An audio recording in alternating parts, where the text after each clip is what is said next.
Hey guys, welcome back to Crawl TV. On this episode, we're going to do a little bit of work on our 1964 CJ5 to get it ready for its first big trip. Not under its own power though. Let's get started.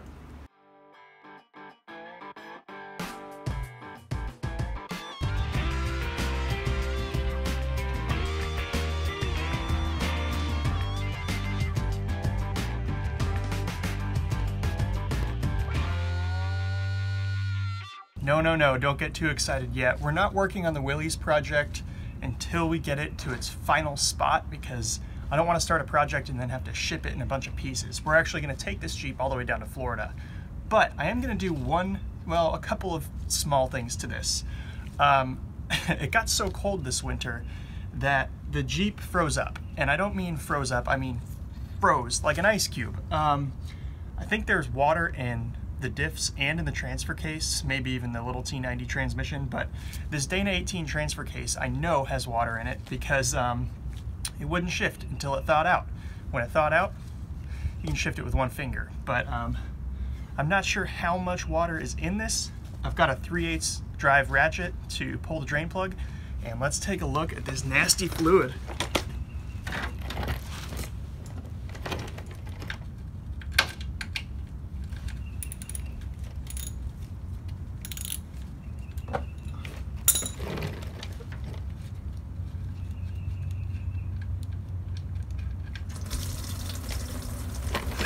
That's pure water. Oh man, that was pure water. Oh. And that's why it wouldn't shift. So it's been sitting in the driveway for weeks because I couldn't move it and I was too lazy and it was too cold to climb underneath it and disconnect the rear drive shaft just to get it to roll back into the garage. Plus, at this very moment, I've got the Grand Cherokee in the garage because we are doing, we are doing a Class 3 Curt trailer hitch installation on that Jeep so that we can tow this one right here. That is some nasty stuff. I'm just gonna let that drain and then we will fill that back up with our Lucas Oil Products gear oil. This is a gear driven transfer case with a Warren overdrive on it, and then it'll never freeze over in Florida, knock on wood, so at least this way it won't just be sitting around full of water. It's been draining for a while. Throw this drain plug back into it. Now let's fill this thing up with not water.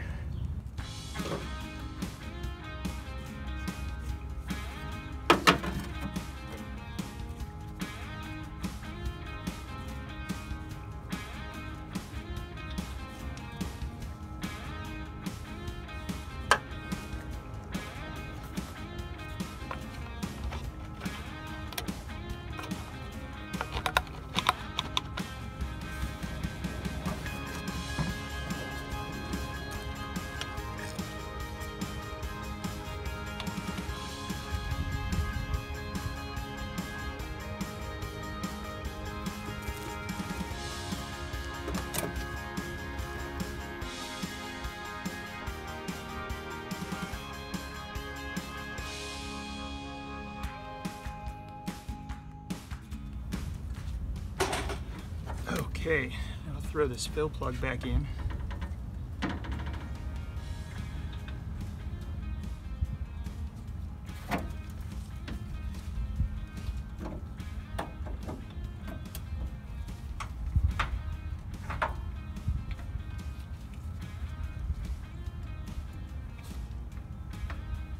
With that transfer case taken care of, we're on to the front and rear diffs and then removing the rear drive shaft.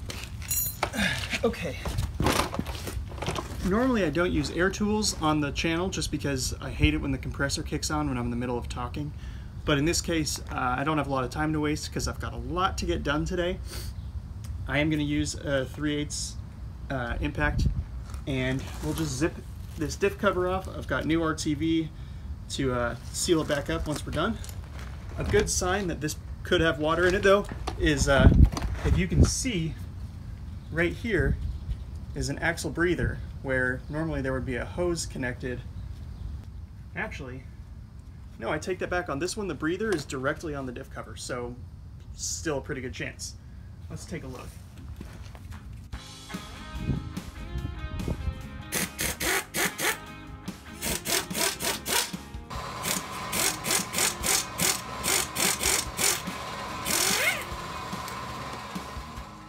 All right, moment of truth. Let's see what's behind this cover. There's a tight working space.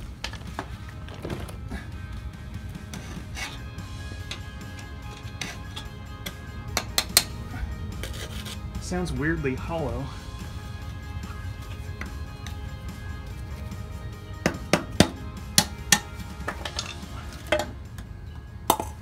Oh, sludge factor 1,000,000. Look at this. Oh, that's dirty. There's nothing worse than gross, dirty gear oil. I should stop playing in it. Yuck.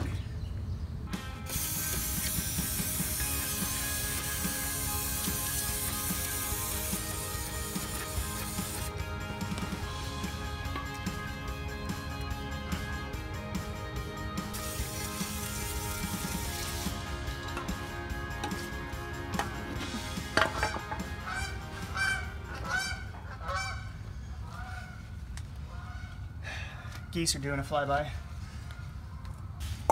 Okay, so now all we have to do is get this dirty little diff cover cleaned up. We'll clean up the mating surface on the differential here, and then throw a layer of RTV on it, put them back together.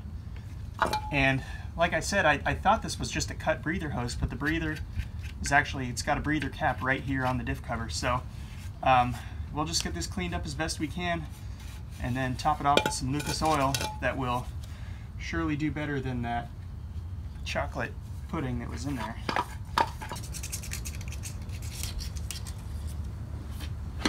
And like a straight razor shave.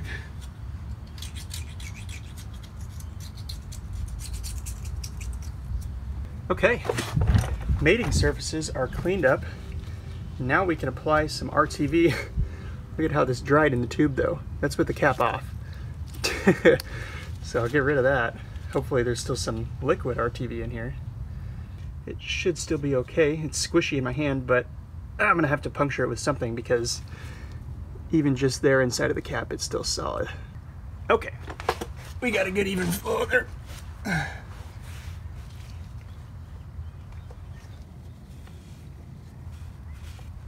Now what we'll do is just lay an even bead on here.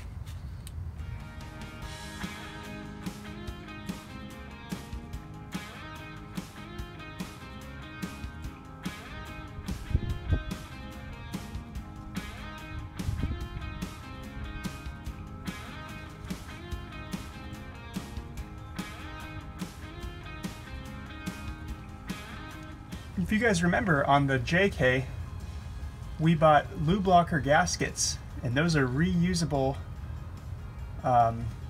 O-ring style gaskets that actually seal to the exact shape of the differential, so you can pull the diff cover on and off, and theoretically you'll never have to use RTV on it. Since we've put ours on, we haven't had to take them off again.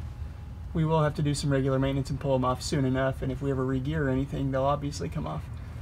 But we shouldn't have to deal with this nonsense when we do that on the JK. Okay, that should be good though. We'll get this guy back into place.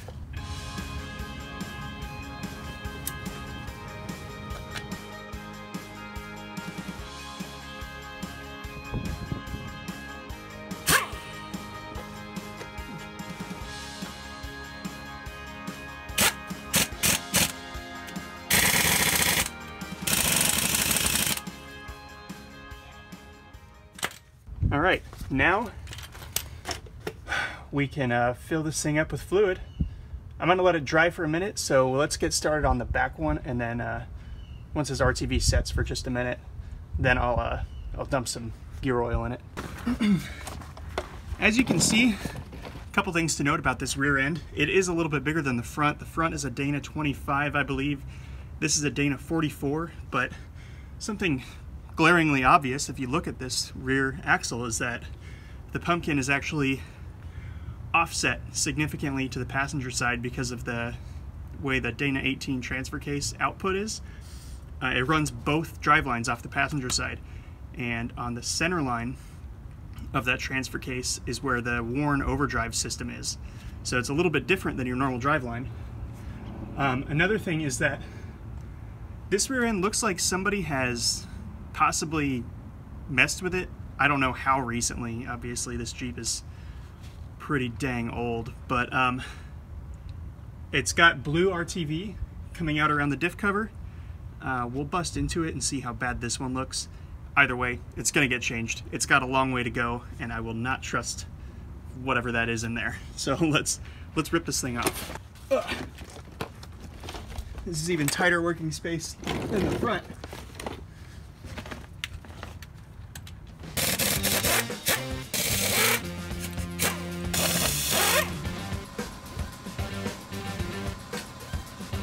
Moment of truth for the rear end.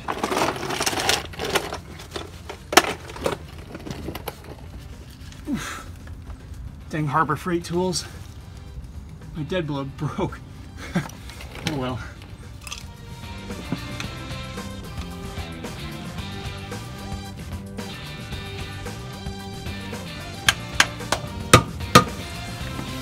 Oh yeah, cold water. That is nasty. Oh, it smells so bad too. Yuck. It's just horrible. Okay, well, hopefully nothing is too damaged. It's a little bit rusty in here along the main bearings, but we'll get it cleaned up. Lucas Oil should prolong the life of this, although I don't know how much life it has. The gears look okay. I don't see a bunch of metal shavings in it or anything. It's not like it's been wheeled hard. It's just been parked in a field for forever. So we'll get it cleaned up.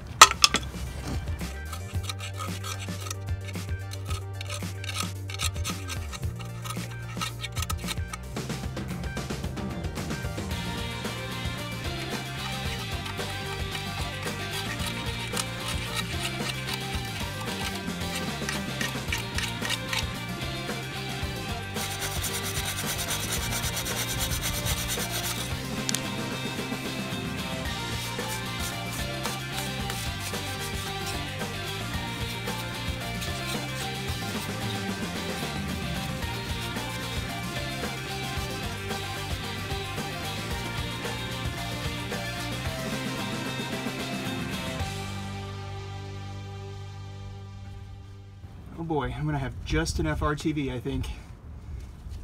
I hope.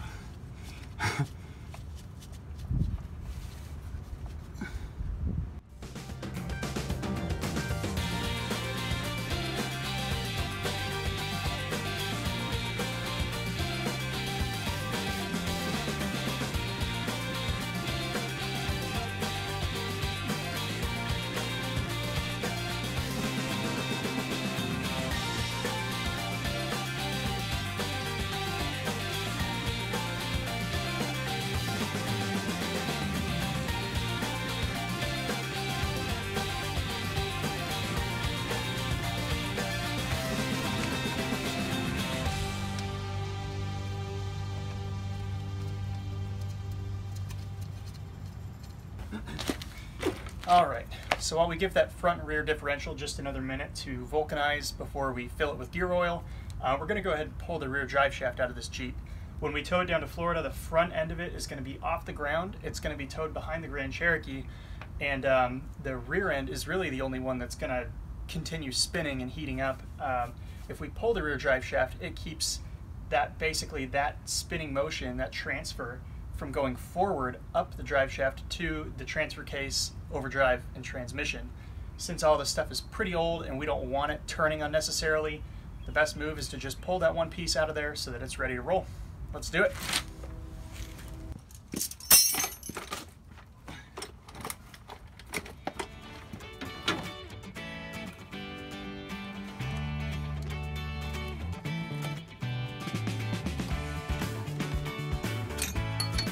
One U-bolt style U-joint strap removed. One to go.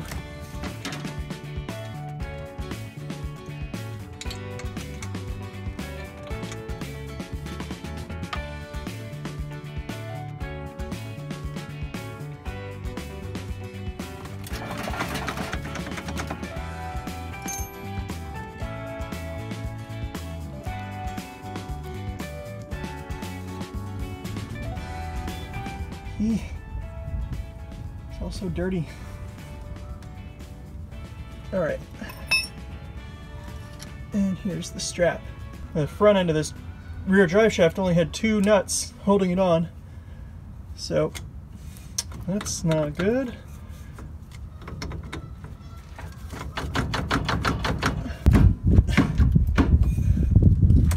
Ooh. 3 needle bearings just fell out, so not like I wasn't planning on replacing the U-joint anyways. Okay, 1 cap stayed in there, that's why. It's out of there. And we'll store that rear drive shaft with the front drive shaft, but I'm gonna probably end up replacing both of them when the time comes when this thing goes back together. Alrighty. Done and done. Well, I think it's time to fill up the front and rear diffs and call it a day and get back to working on the Grand Cherokee here.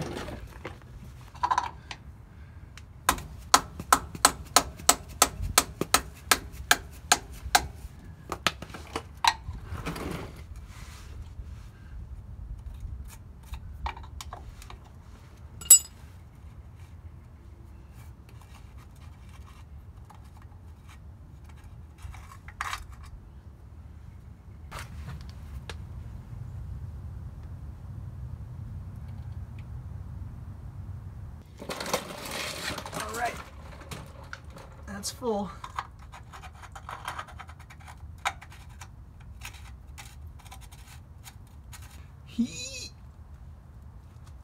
Nice and tight.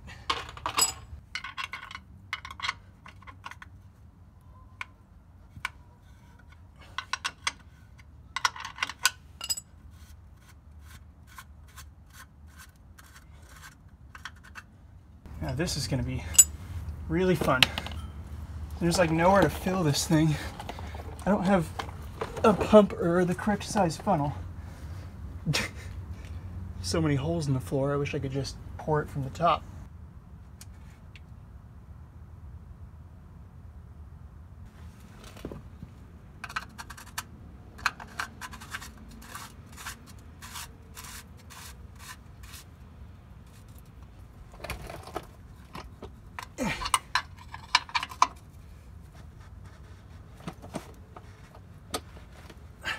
All right, sweet, we're done. So that's it for this episode of Crawl TV. We got everything lubed up and the rear drive shaft pulled out. So this old Jeep is ready to make a very big trip behind the Grand Cherokee all the way down to Tampa, Florida. Once we get there, we'll tear into it a little bit farther, and a little foreshadowing here, I'm pretty sure that whole tub is gonna have to be replaced. The amount of rust is unbelievable on this Jeep. Typical Midwest, it's been sitting in the woods forever. So the last thing that we have to do though before we can actually tow it is put some new tires on it. These are Tread-Right Warden all-season tires. We'll make a completely separate episode showing a little bit about these tires because they are special, they're not your normal tire. And then once we get these on, we're ready to hit the road. Look forward to future episodes on our Trails from the Crypt playlist if you want to see more of this CJ5.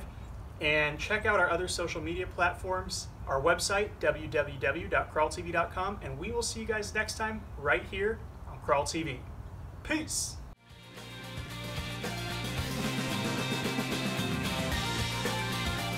One, you won't... Oh, crap. Thank you guys so much for watching. Oh, hold on.